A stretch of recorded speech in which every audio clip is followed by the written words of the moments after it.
नमस्कार, मैं हूं संतोष पाठक और आप देख रहे हैं द न्यूज लॉन्चर। बिहार के मुख्यमंत्री नीतीश कुमार के बारे में कहा जा रहा है कि भारतीय जनता पार्टी लगातार उन्हें अपमानित कर रही है।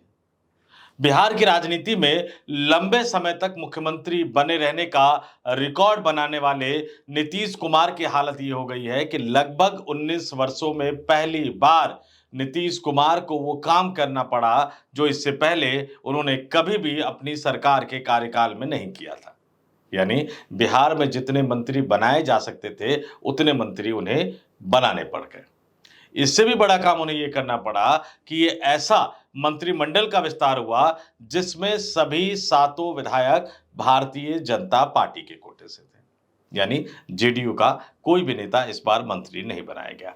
तीसरा जो सबसे बड़ा काम उन्होंने किया कि जिस लवकुश समीकरण के सहारे नीतीश कुमार ने बिहार की राजनीति में अपनी पैठ बनाई थी, उस लवकुश समीकरण को उन्होंने ऐसा कह सकते हैं कि अपने हाथों से थाली में सजाकर भारतीय जनता पार्टी को दे दिया।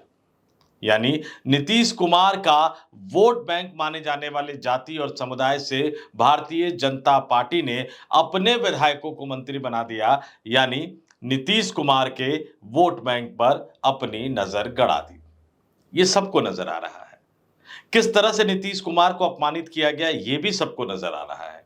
कहने वाले तो यहां तक कहते हैं कि 2020 में महज 43 विधायकों की संख्या के बावजूद भारतीय जनता पार्टी की तुलना में बहुत ज्यादा कम विधायक होने के बावजूद नीतीश कुमार को मुख्यमंत्री बनाकर नरेंद्र मोदी और अमित शाह वाली भारतीय जनता पार्टी ने जो एहसान किया था, इस बार उस एहसान की कीमत वसूल ली गई।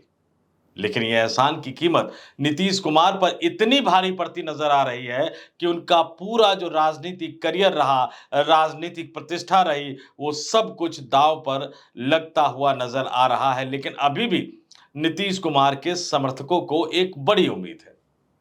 नीतीश कुमार के समर्थकों का यह कहना है कि बिहार के मुख्यमंत्री नीतीश कुमार एक बड़ा खेला करने जा रहे हैं। बस कुछ घंटों का इंतजार। कुछ घंटे यानी 36 घंटों का इंतजार। 36 घंटे क्यों? क्योंकि अहम तारीख आने वाली है। 1 मार्च, 36 घंटे बाद 1 मार्च की वो अहम तारीख आने वाली है।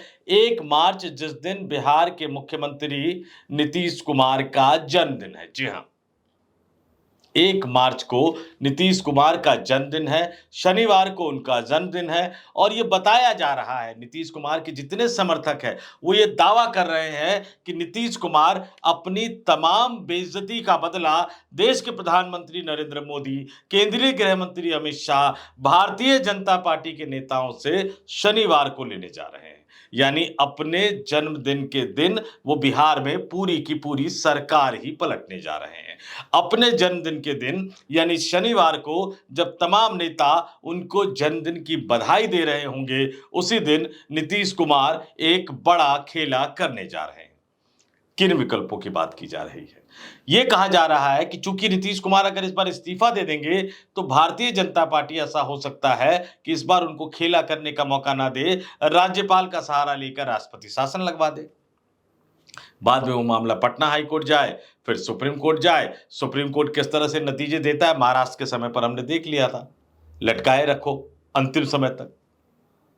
तो अब ये कहा जा रहा है कि इससे पहले एक समय पे जो नीतीश कुमार ने किया था, यानी वो भारतीय जनता पार्टी के कोटे से बने तमाम मंत्रियों को बर्खास्त कर देंगे अपनी सरकार से। उप मुख्यमंत्री सम्राट चौधरी, विजय सिन्हा भी, और जो 7 नए शामिल किए गए उनको भी बर्खास्त कर देंगे। और उसके बाद राष्ट्रीय जनता दल के नेताओं को अपनी सरकार में मंत्री के तौर पर शामिल कर लेंगे और तेजस्वी यादव को फिर से उप मुख्यमंत्री बना लेंगे। यानी भारतीय जनता पार्टी को एक झटके में नीतीश कुमार शनिवार के दिन, अपने जन्मदिन के दिन, बिहार की सत्ता से बाहर कर देंगे। इस तरह की खबरें बिहार में नीतीश कुमार के समर्थक प्लांट करना शुरू कर चुके हैं। क्या कहा जा रहा है? कहा जा रहा है कि नीतीश कुमार बड़े घाघ राजनेता है। वो बिल्कुल खामोशी से सब कुछ मुआयना कर रहे हैं, वो बिल्कुल शांत होकर सब कुछ देख रहे हैं, लेकिन पलटवार तो करेंगे। निशांत कुमार के कई बयानों का हवाला दिया जा रहा है। निशांत कुमार मोदी को सीख दे रहे हैं।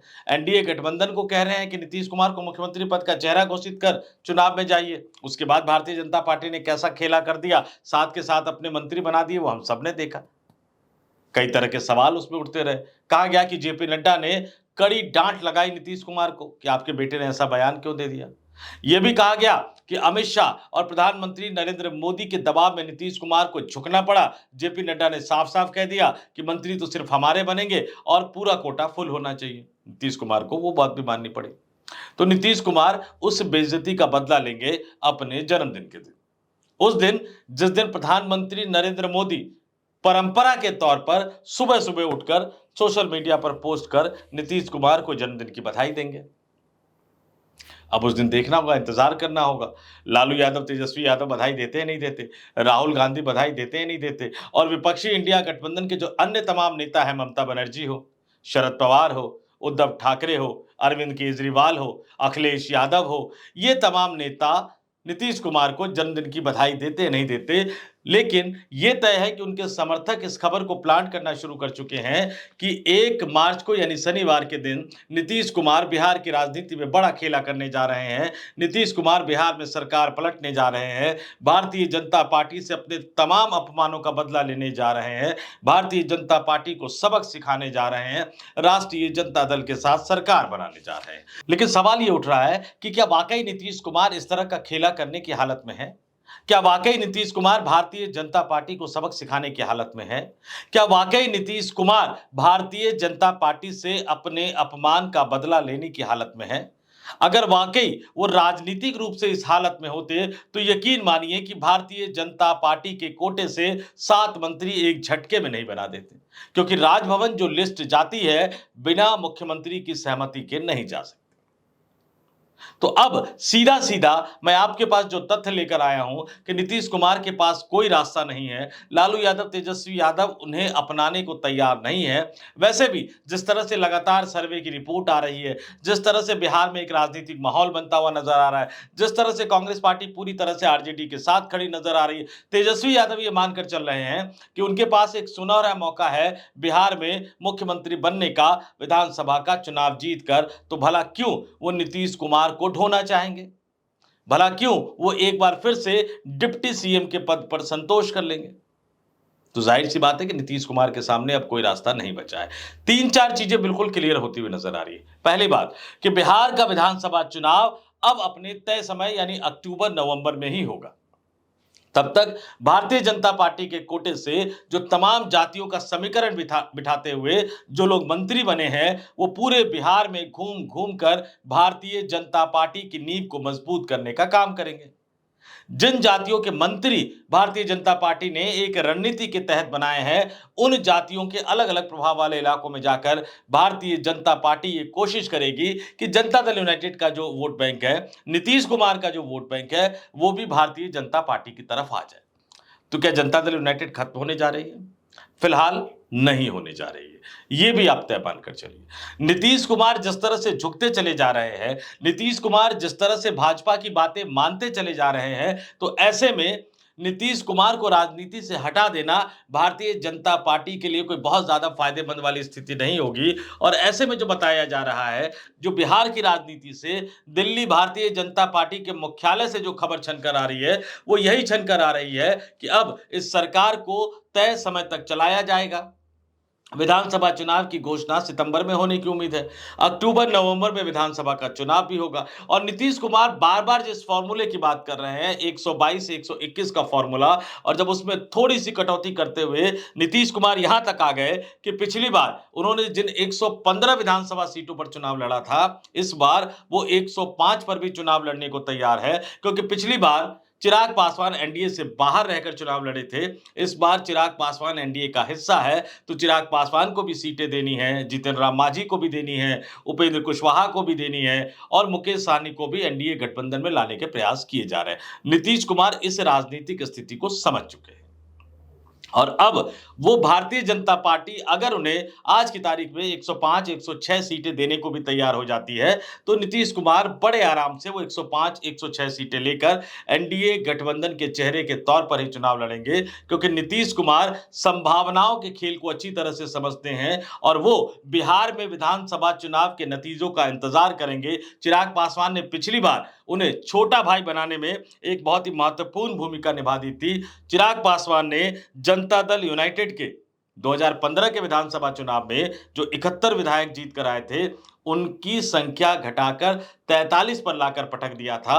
एनडीए गठबंधन में छोटे भाई की भूमिका पर लाकर पटक दिया था। लेकिन अब नीतीश कुमार को लगता है कि अगर संभावनाएं बदली, गठबंधन में होने का फायदा हुआ, तो भले ही वो 105 सीटों पर लड़े, लेकिन उस हालत में भी उनके पास ये संभावना होगी कि वो 65-70 के आसपास पहुंच जाए, अगर वो भारतीय जनता पार्टी पर दबाव डालकर इस बात को मनवाने में कामयाब हो पाते हैं कि प्रशांत किशोर को पीछे से बैकिंग ना दी जाए।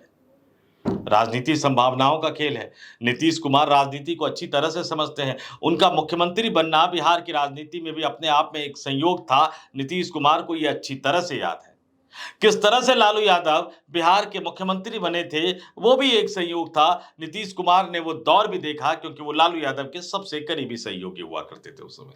तो अब नीतीश कुमार सही मौके, सही समय का इंतजार कर रहे हैं और ये तय मानकर चलिए कि वो सही मौका, सही समय कम से कम शनिवार को नहीं आने वाला है, उनके जन्मदिन के दिन नहीं आने वाला है। तो ये बात बिहार की राजनीति में स्थापित हो गई है कि सीटों की संख्या चाहे जो भी हो, इस बार बिहार में भारतीय जनता पार्टी बड़े भाई की भूमिका में ही विधानसभा का चुनाव लड़ेगी। भारतीय जनता पार्टी इस बार या तो जनता दल यूनाइटेड के बराबर सीटों पर विधानसभा का चुनाव लड़ेगी या जेडीयू से 1 या 2 सीटों पर ज्यादा लड़ेगी। ये कहते समय बता दूं कि पिछला विधानसभा चुनाव जो था, 2020 का जो विधानसभा चुनाव था, जनता दल यूनाइटेड 115 सीटों पर चुनाव लड़ी थी, भारतीय जनता पार्टी 110 सीटों पर चुनाव लड़ी थी। और इस बार ये स्थिति बदल सकती है और नीतीश कुमार भी राजनीति को समझते हैं, इसलिए उन्होंने भारतीय जनता पार्टी के सामने एक तरह से सरेंडर कर दिया है।